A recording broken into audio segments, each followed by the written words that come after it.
Isco. Allez, vas-y, pourquoi pas. Vas-y, pourquoi pas.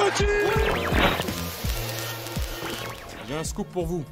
Penalty sur Ronny Lopez à la 151e. Vous vous demandez pourquoi on n'est pas revenu sur la VAR, mais la VAR ne fonctionnait pas.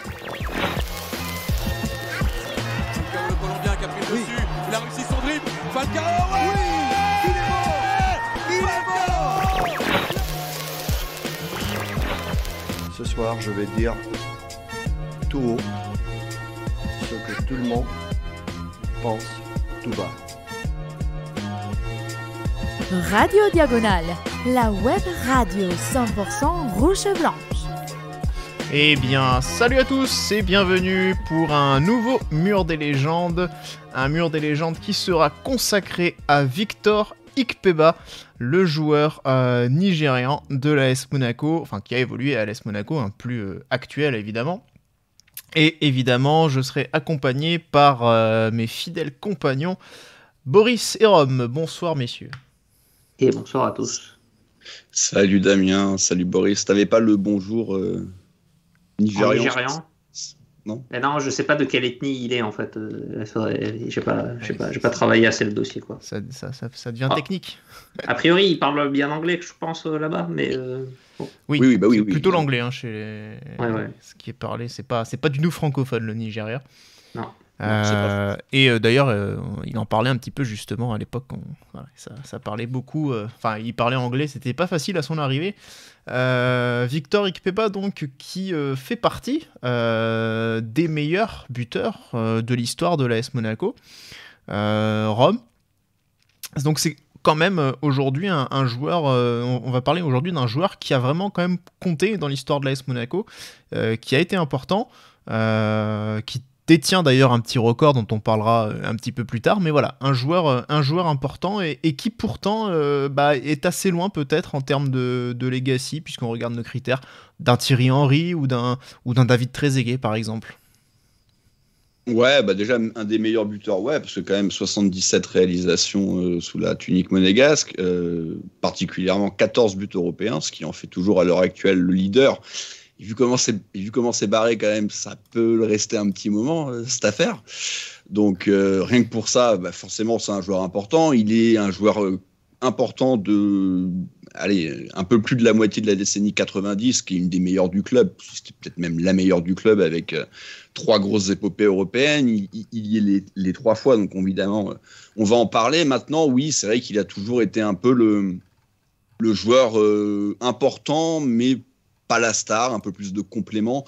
On a fait un mur des légendes sur Henry, on a fait un mur des légendes sur Anderson la semaine dernière ou il y a 2 semaines, je ne sais plus dans quel ordre on l'a diffusé avec le Duc, mais il était un peu le second rôle de ces attaquants-là. Idem quand il arrive, il est évidemment plus jeune, mais il y a un certain Jürgen Klinsmann. Donc un joueur très important, un joueur de club très clairement important pour notre histoire, mais pas la star, jamais la star.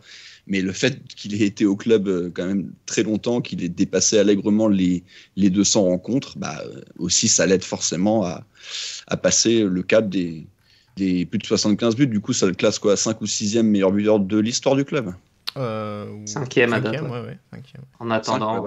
En attendant peut-être un Wissam Ben Yedder s'il reste. 11 buts d'avance, j'ai vu sur Ben Yedder. Oui, donc 11 buts d'avance, moi, ce que j'ai vu. Oui, normalement, il y a encore une petite marge. Ben Yedder doit être à 65, je crois. Donc, ça sera a priori pas cette saison. On le souhaite, mais a priori, ce sera pas dans le courant de la saison, sauf s'il y a une surchauffe. Il y a pas mal de pénalty. Voilà. Ouais. Si on obtient beaucoup de pénalty. Et s'il y a des coups de généreux. Et joueur très important, mais on va en parler évidemment. Tout à fait. Du coup, alors aujourd'hui, Victor Ikpeba, on le disait, c'est un joueur qui peut-être parle un petit peu moins, mais qui a quand même conservé en tout cas un souvenir assez fort chez un certain nombre de supporters quand même si aujourd'hui, les supporters plus récents n'ont pas forcément conscience de qui était Victor Ikpeba. Boris, je pense que enfin pas à l'époque, on s'est pas dit que pareil qui était ce Victor Ikpeba en fin de compte, puisque nous on était encore un petit peu trop jeunes quand il arrive, mais je pense que beaucoup ont dû se dire qui était ce jeune joueur nigérian de 20 ans qui débarquait à l'ASM d'un club belge un petit peu obscur, si on peut dire. Ouais, le RFC Liège, qui n'a pas de confondre avec le Standard, un peu plus connu pour le coup. Le RFC Liège qui a un peu disparu depuis, en tout cas de la première division.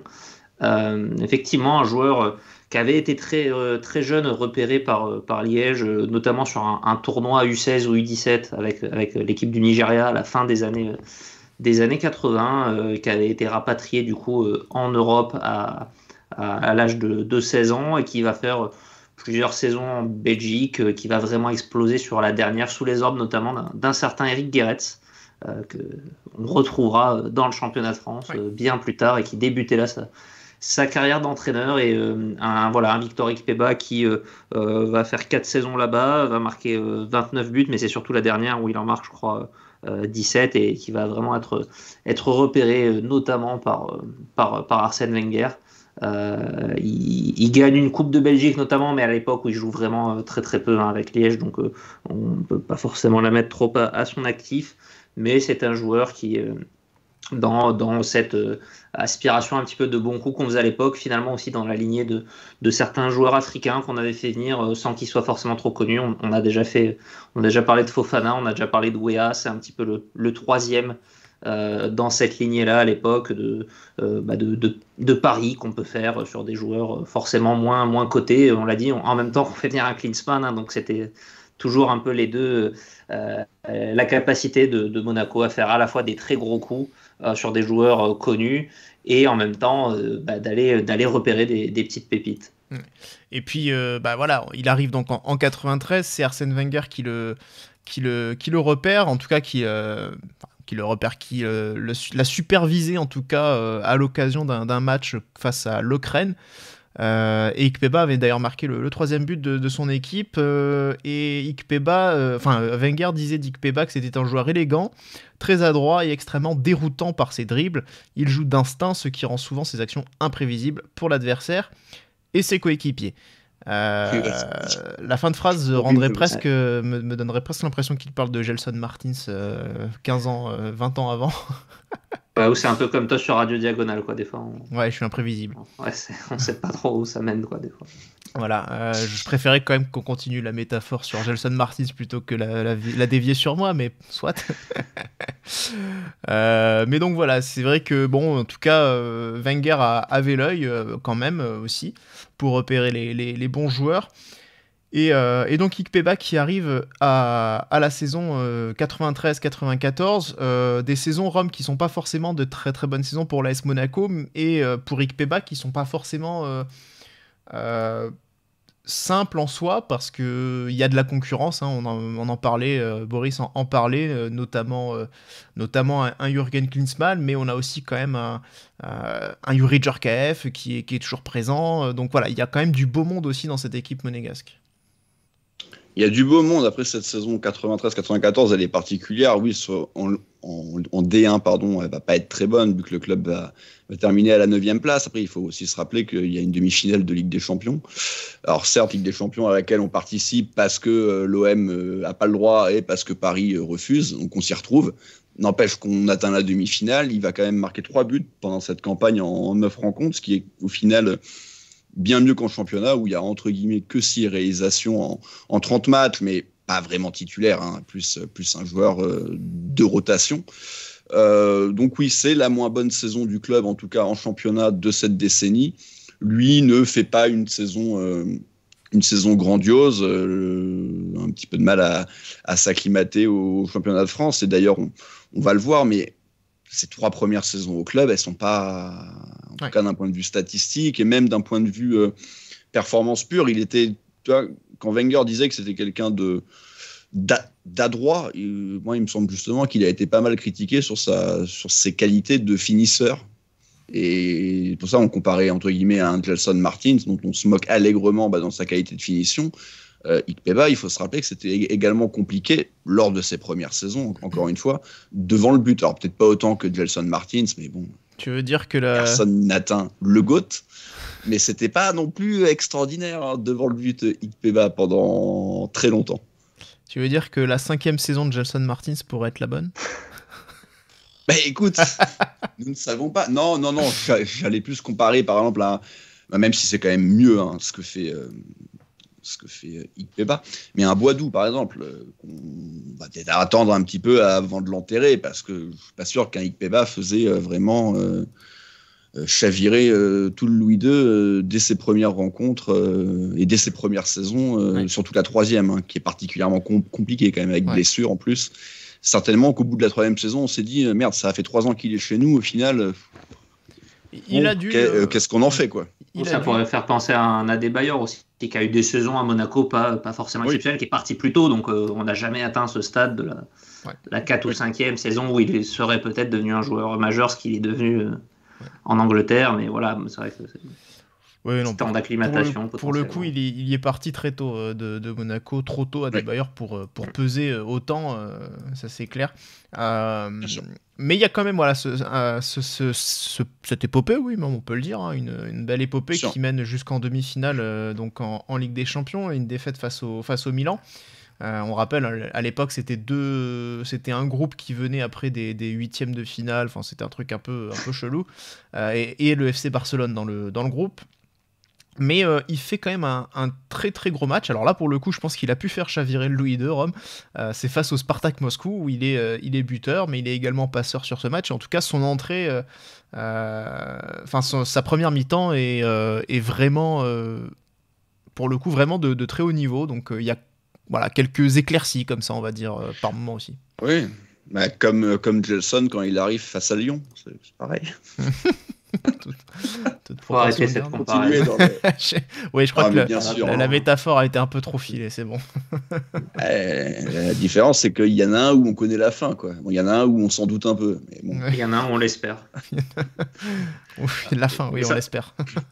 Mais c'est vrai que sur cette campagne, il avait mis 3 buts. C'était surtout, je crois, face au Spartak Moscou et au Steaua Bucarest. Plus en difficulté face à des adversaires comme le Barça et le Milan. Les rapports qu'on peut avoir aujourd'hui, c'est que c'est un joueur qui est arrivé aussi pas fini tactiquement et puis même physiquement, qui était probablement encore un peu juste pour ce très très haut niveau. Pour le coup, c'est les 2 équipes finalistes de cette saison-là, 2 équipes monstrueuses. Donc, mais rappelons-le aussi. Petit gabarit.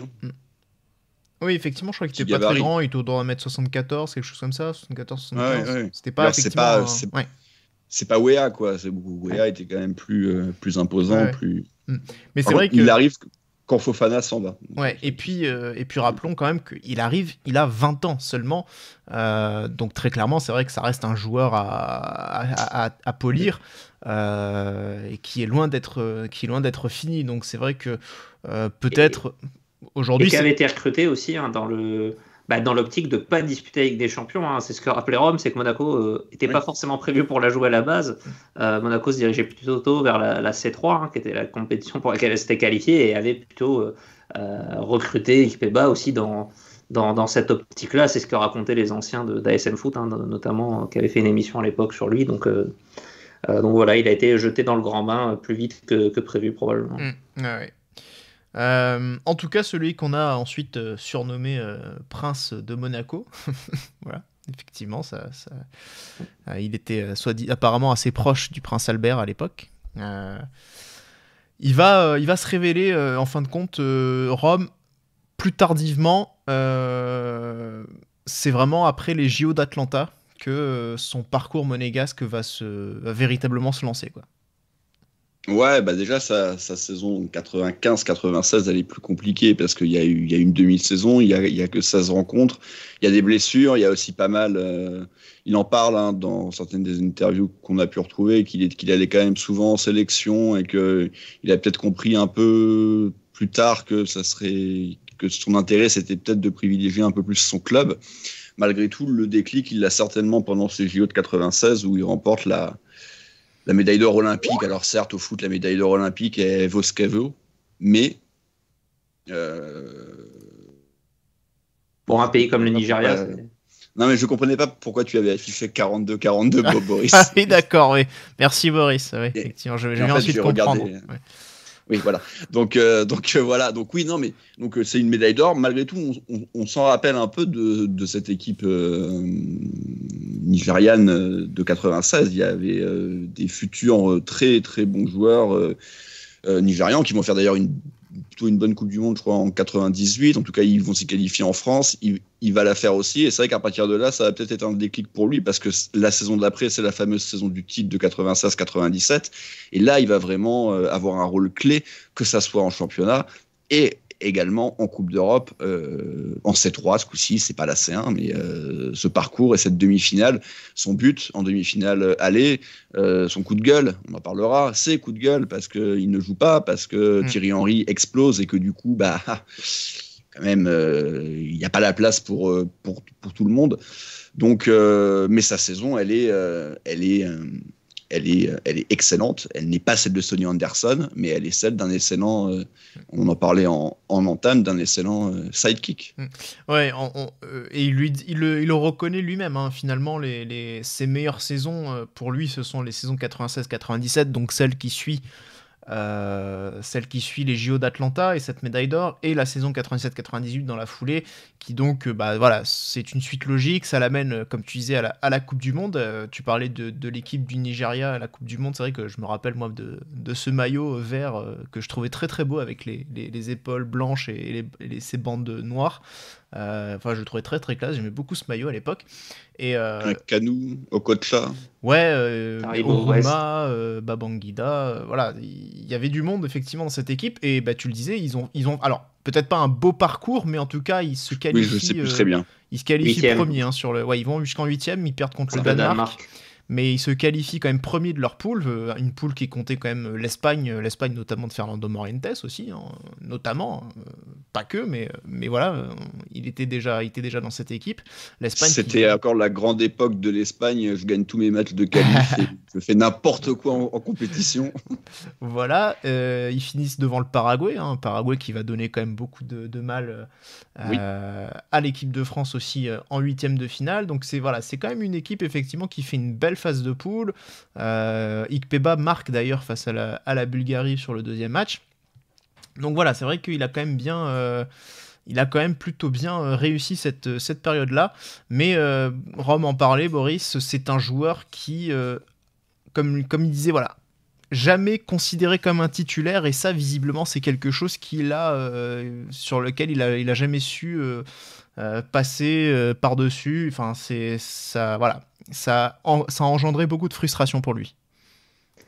Ouais, mais c'est vrai que ça fait partie d'un petit.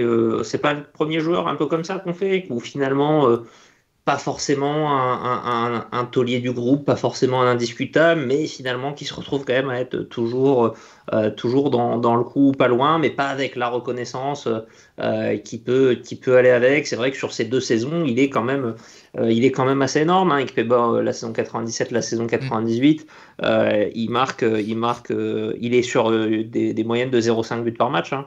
Il marque 22 puis 23 buts, toutes compétitions confondues. Ouais.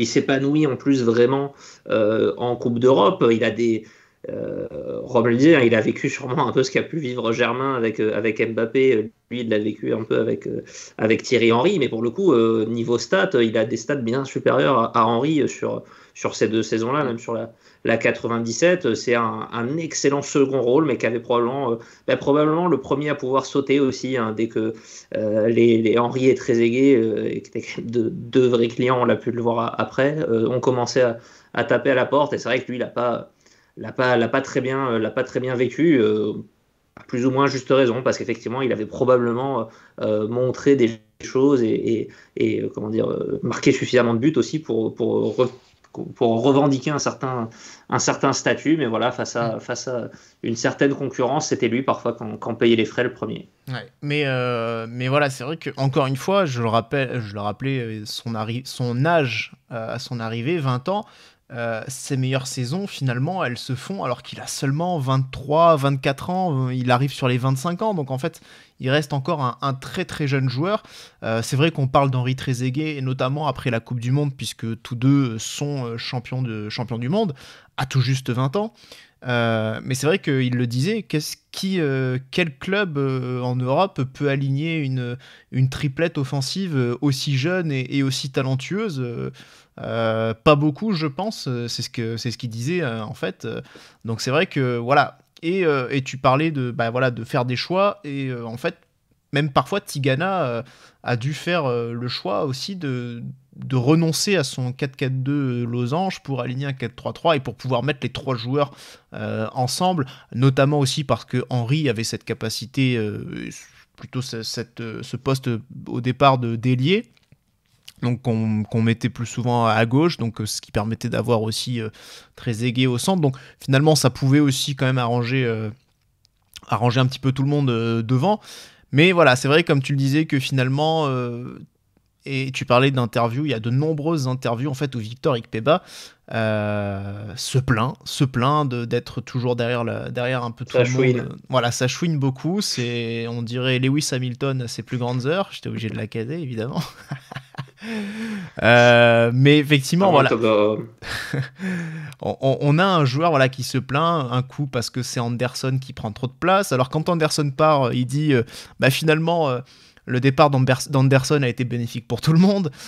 Quand c'est Henry Trezeguet, ils sont devant, on fait oui, en plus ils sont formés au club, en plus ils parlent français, lui est anglophone au départ. Quand il joue pas, il dit oui, mais ils sont jeunes en plus, donc voilà, ils s'entendent bien, ils sont copains, ceci, cela. Donc voilà, il y a effectivement toujours un truc. Un peu Calimero. Voilà, quand il est remplacé, c'est pas rare. Tu dis, il y a un petit Djoui qui arrive dans le... Effectivement, il se... Là aussi, pour le coup, à son poste, hein, vraiment, tu parlais d'ailier droit, parce que pour le coup, Anderson, il est remplacé par Robert Spear, donc ça va. On faisait pas que des bons coups non plus à l'époque. Hein. Enfin, il y avait un Trezeguet derrière, donc ça va. Spear, c'était pas si mal, hein, d'ailleurs, mais bon... Avec du recul. Avec beaucoup de recul quand même. Mais... Moi, Spear, je respecte, c'est mon premier buteur au Stade Louis II que j'ai vu. Donc, je garde une certaine. Sentimentale. Moi, c'était Trezeguet, donc. Ouais, j'ai un autre. Pas les mêmes valeurs. Ouais. Ah bah non, je confirme. J'ai enchaîné Trezeguet et Simonet sur un deuxième match, donc. Mais voilà, et surtout aussi, notamment à l'occasion de remplacements. Pas mal de gestes d'humeur qui lui ont valu d'être écarté par Tigana à un moment donné. Voilà. Il y avait un peu le côté comme Ben Yedder il n'y a pas longtemps, c'est toujours le même qui sort, c'est toujours le premier à sortir. Parfois, l'impression qu'il y a des chouchous, il y a des préférés. Il y en a qui sont plus faciles à écarter que d'autres pour des questions de statut. Ou autre, c'est aussi sûrement une partie de la vérité, mais c'est vrai que...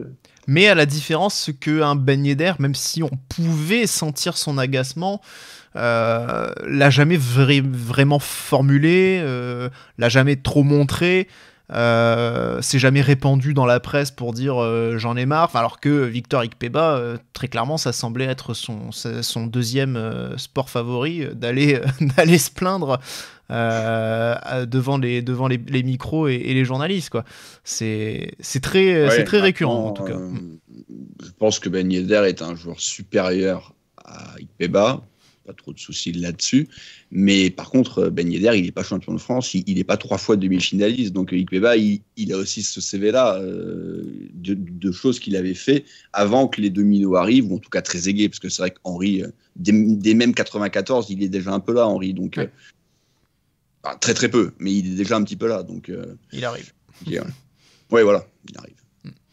Mais voilà, donc c'est vrai que c'est et c'est assez marrant finalement parce que je pense que cette facette-là de d'Ikpeba, on l'a beaucoup oublié.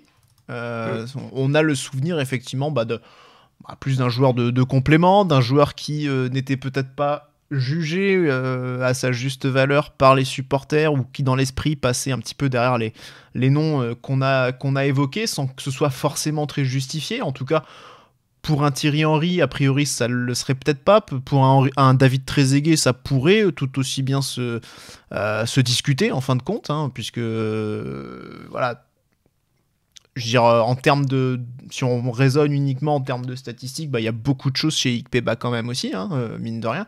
Donc c'est vrai que peut-être que voilà, ou un George Weah par exemple. En beaucoup plus de matchs aussi. Après, je pense que ce qui a joué... Il a 10 buts de plus que Trezeguet et Weah en 2 fois plus de matchs. Hein. Oui, après, je pense que ça pour Trezeguet. Non, mais après, 150 matchs de plus. C'est pas le même poste, tout à fait. Non, après, je pense que ce qui a joué aussi, c'est certainement l'après Monaco. Et le fait que tous ces joueurs dont on a parlé ont réussi une grande carrière derrière, alors que finalement, Ikpeba n'a jamais vraiment confirmé. Il part au Borussia Dortmund en 99. C'est un euphémisme. Voilà. Sa carrière, c'est pas compliqué. Tu disais tout à l'heure, il met du temps. Il est bon à 23, 24 ans. C'est jeune.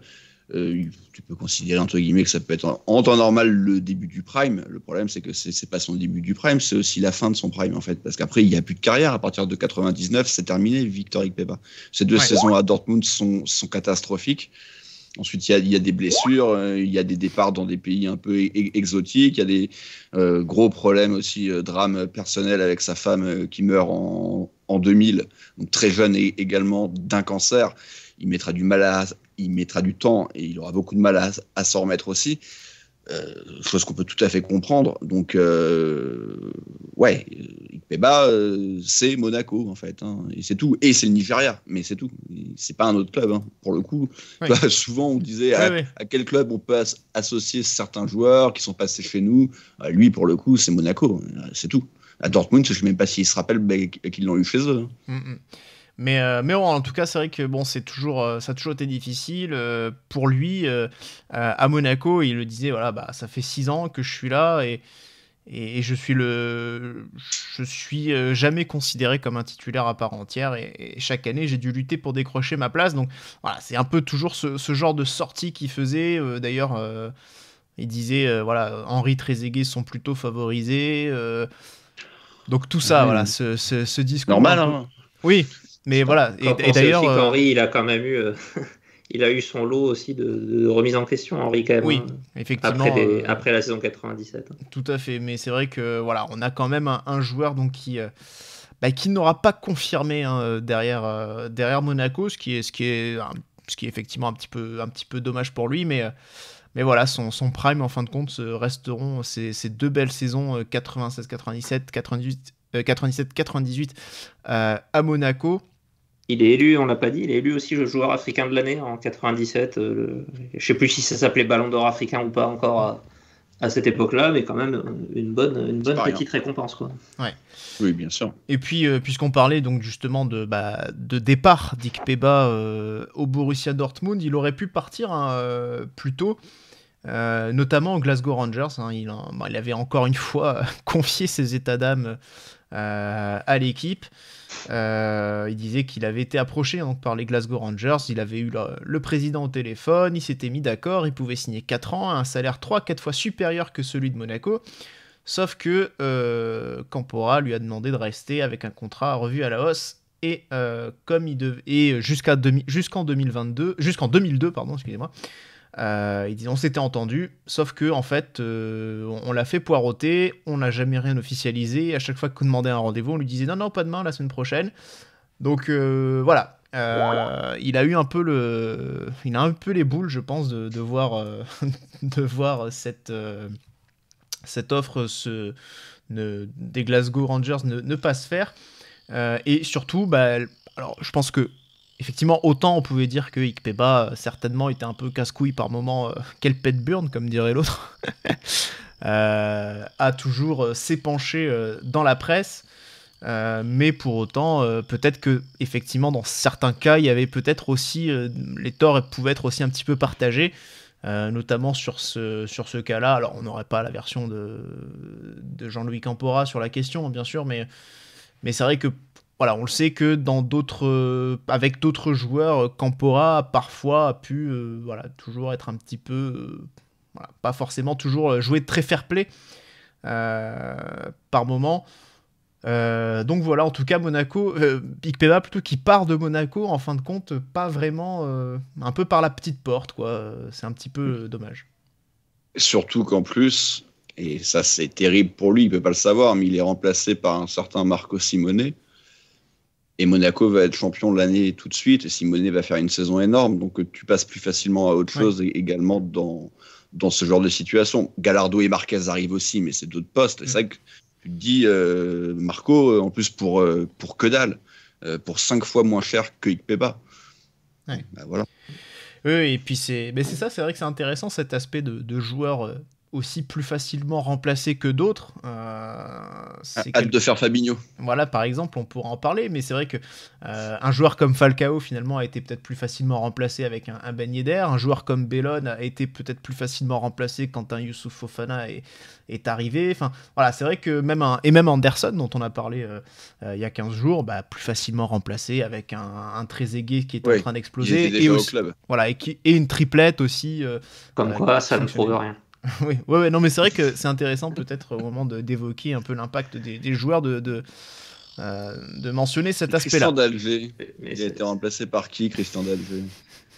C'est vrai qu'on pourrait se dire c'est dommage. Ce serait plutôt ce genre de joueur, oui, Mais par Bellone, hein, pour moi. Quoique c'était peut-être de l'autre côté gauche, d'Alger. Ouais, c'était de l'autre côté, mais bon.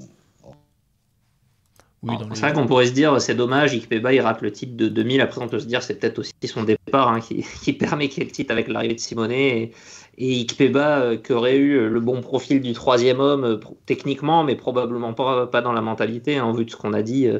Pour le coup on abandonne vraiment le jeu d'ailier et le 4-3-3 et dans l'attaque à 2 il n'aurait pas eu sa place, donc clairement il n'y a pas vraiment de regret à avoir ni pour lui ni pour nous, je pense sur ce départ, mais c'est vrai que c'est pas forcément le départ par la grande porte. Ça avait quand même pas mal interloqué les supporters à l'époque parce que c'était un joueur très marquant des années précédentes qui était parti. Mais c'est vrai qu'avec Marco Simonet, je pense qu'on a vite pu passer à autre chose. Plutôt Couriol qui remplace d'Alger et qui représente aussi justement ces joueurs formés au club avec Amoros, Bellone. Mais voilà, c'est plutôt Couriol qui était ailier droit. Et équipe de France aussi, donc bon joueur. Moi j'ai raconté un truc, ça n'a rien à foutre. Les mecs sont restés sur leur débat. Terrible quoi. J'ai fait un tunnel de 2 minutes, les mecs sont encore sur les années 80. C'est Ikpeba là l'émission. C'était pour apporter un complément d'information. Il est complémentaire. On a fait une micro-sieste. Ouais. J'avoue, je suis incapable de dire ce que tu viens de dire. C'est terrible. Désolé. Moi, je pourrais, mais pour avancer, on va passer à la suite. Donc, du coup, Ikpeba, voilà, toutes ces belles statistiques dont on a parlé, 77 buts qui lui permet donc d'intégrer, donc d'être 5e meilleur buteur de l'AS Monaco.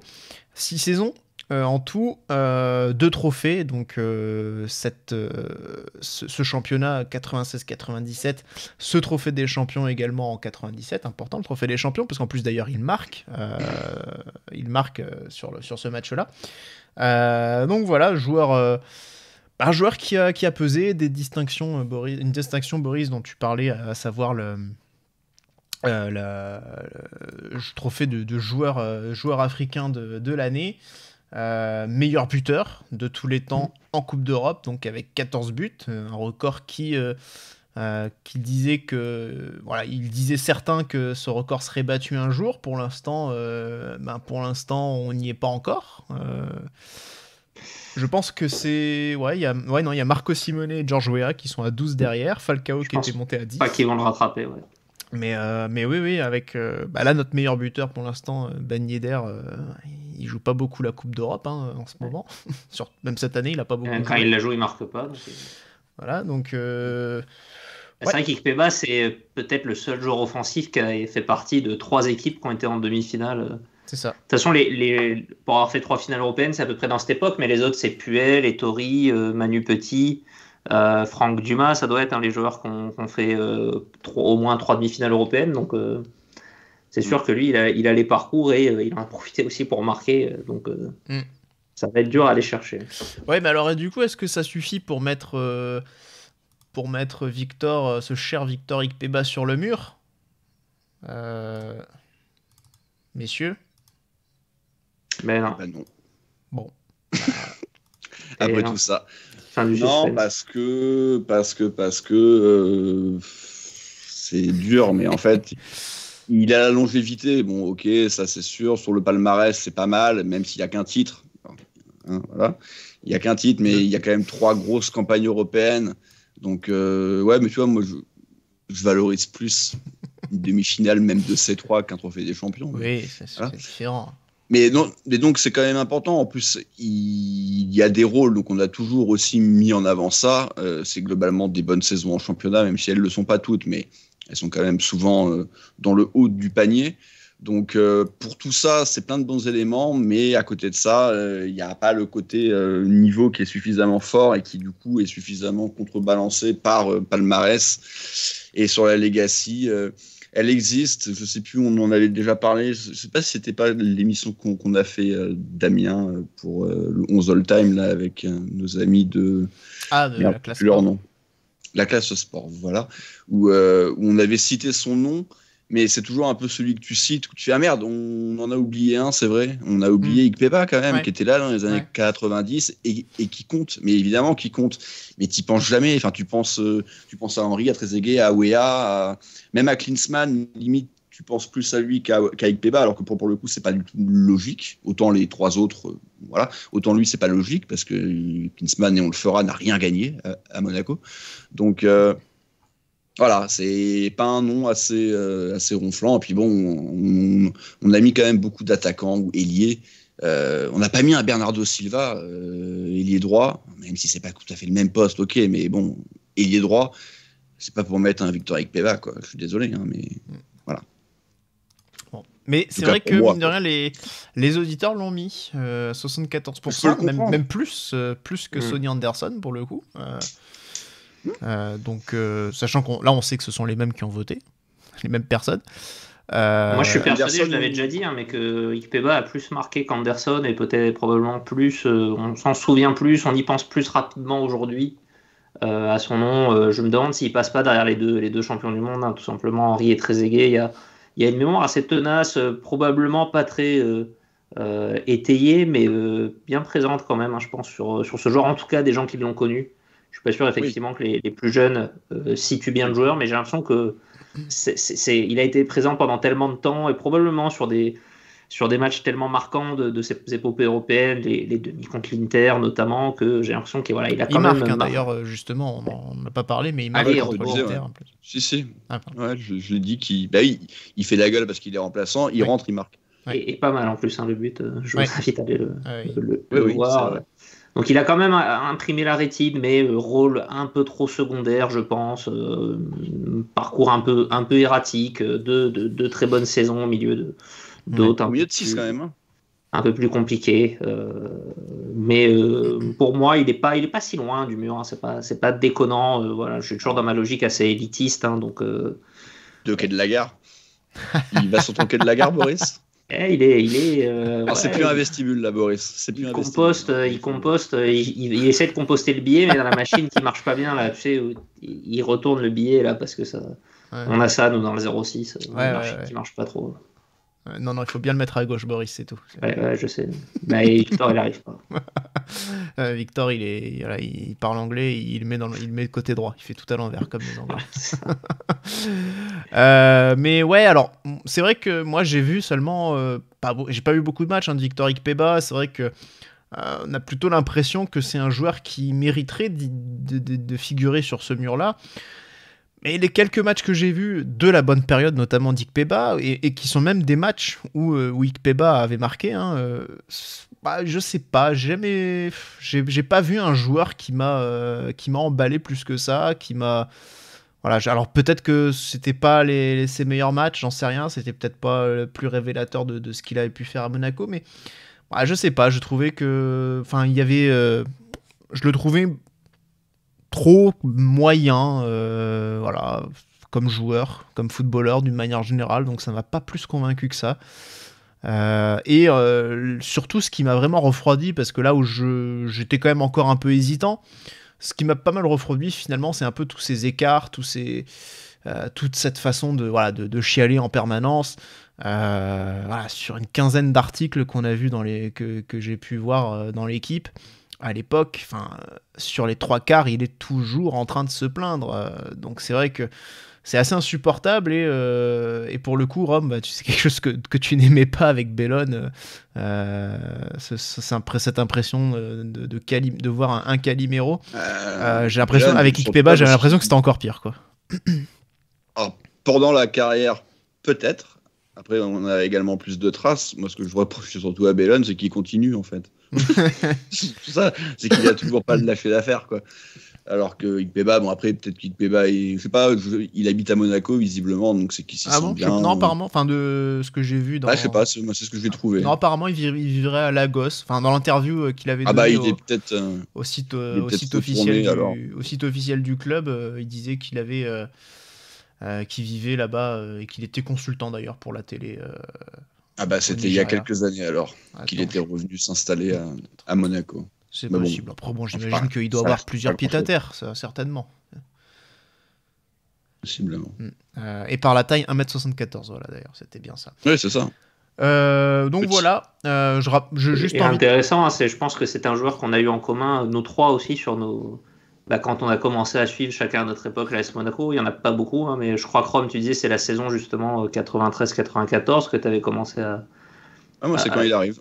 Voilà, et moi, c'est plutôt après la Coupe du Monde 98, donc il est encore là. Damien, toi, ça doit être peut-être à peu près entre les deux. Donc, je pense qu'entre lui et Franck Dumas, c'est peut-être les deux joueurs qu'on a tous eu en commun, finalement, dans nos premières saisons de supporters de l'AS Monaco. Donc, voilà, c'est un joueur aussi un petit peu marquant pour ça, quoi. Vous n'avez pas connu Puel? Non, moi, vraiment Coupe du Monde 98. Pareil. Donc, pareil, ça a été vraiment Parce que j'allais dire petit sinon, mais le déclencheur. Et c'est vrai que mon premier match, du coup, c'était en 98 au stade Louis II. Et je sais pas du tout s'il était là. Je suis pas certain. C'était un Monaco-Montpellier d'ailleurs. Voilà. C'est pas celui-là alors avec le doublé de Super. Non, parce que moi alors c'est la saison d'avant, toi. Mais du coup c'est celui d'après, saison 98-99 je pense. Moi aussi hein. Ou alors c'est 99-2000. Je sais, faudrait que je vérifie. C'était une victoire 1-0. Vérifier les bandes. Ouais, à vérifier. C'était une victoire 1-0. Voilà. Mais donc je sais plus s'il était là en fin de compte. Mais bon. Donc voilà. Victor Ikpeba n'est pas sur le mur, c'est peut-être un petit peu dommage eu égard à tout ce qu'il a accompli au club, mine de rien. Voilà. Quelque part, j'avais l'envie qu'on sorte aussi un peu Victor Ikpeba de cet oubli dont il est un petit peu victime par rapport à, on parlait des Weah, des Trezeguet ou des Henry, mais bon, visiblement, cette non-présence sur le mur ne va pas plaider pour sa cause. Il a eu une émission, c'est déjà pas mal. Avoir son émission, c'est déjà... Alors bon, je sais qu'Eric Abidal a eu la sienne, mais... Voilà. En général, c'est quand même signe déjà, c'est une présélection à peu près sérieuse qui a été faite à partir de l'émission 2. Exact. Bien sûr, c'est juste qu'il n'est pas dans les 20-25 meilleurs joueurs. Et dans les 5 ans, je dirais à la grosse maille, facilement. Oui, ça c'est... Mais pas dans les 20. C'est sûr. Ah ouais. Enfin, voilà, le mur qui s'affiche. Donc, le dernier entrant était donc Sonny Anderson. Un mur donc, qui compte toujours 14 membres. Donc, un mur qui est pour l'instant assez restreint.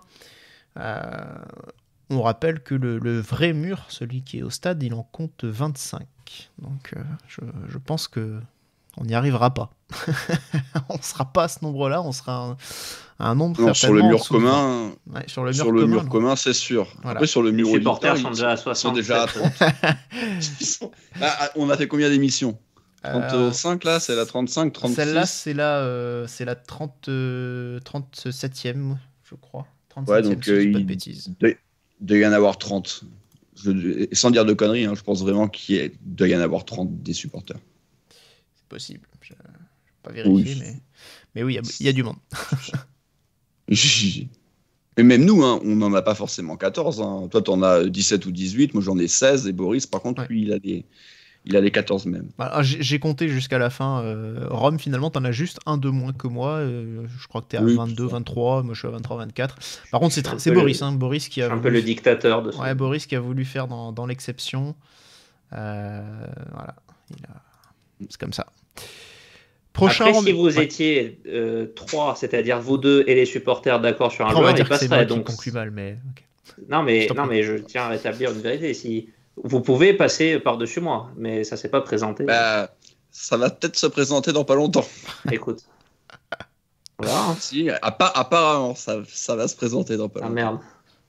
On en reparlera. Ouais. On en reparlera. Ah oui, mais c'est même sûr. Hein. C'est même sûr, ça va se présenter. Ouais. En tout cas, prochain rendez-vous, donc ce sera lundi prochain avec Daniel Subasic, champion Ligue 2 et champion Ligue 1, donc qui a aussi joué un paquet de matchs pour l'AS Monaco, qui est finalement le dernier bon gardien que l'AS Monaco a eu. On parlait des joueurs qu'on a eu du mal à remplacer, ou qu'on a pu remplacer plus facilement. Daniel Subasic, même si lui aussi, on en parlera, a forcément beaucoup décliné sur sa fin de parcours, ben, on espère encore trouver un bon remplacement à Daniel Subasic, mine de rien. Nubel a progressé, je peux pas te laisser dire ça. Bon, ne relançons pas le débat. C'est vrai. Voilà. Non, mais Boris, ça aurait été le genre de mec, après la saison 1, Dick Peba, à vouloir le virer direct, quoi. Donc, tu vois, attendons. En tout cas, le prochain match de l'AS Monaco, du coup, ce sera Monaco 3. Ce sera donc ce dimanche. Et donc après un débrief qu'on vous proposera, on l'espère, on pourra donc enchaîner avec ce mur des légendes numéro 38 consacré à Daniel Subasic. Merci Boris et merci Rome pour votre participation. Et on vous dit à bientôt. Salut à tous et Dagemunegu. Ciao ciao. Et bisous.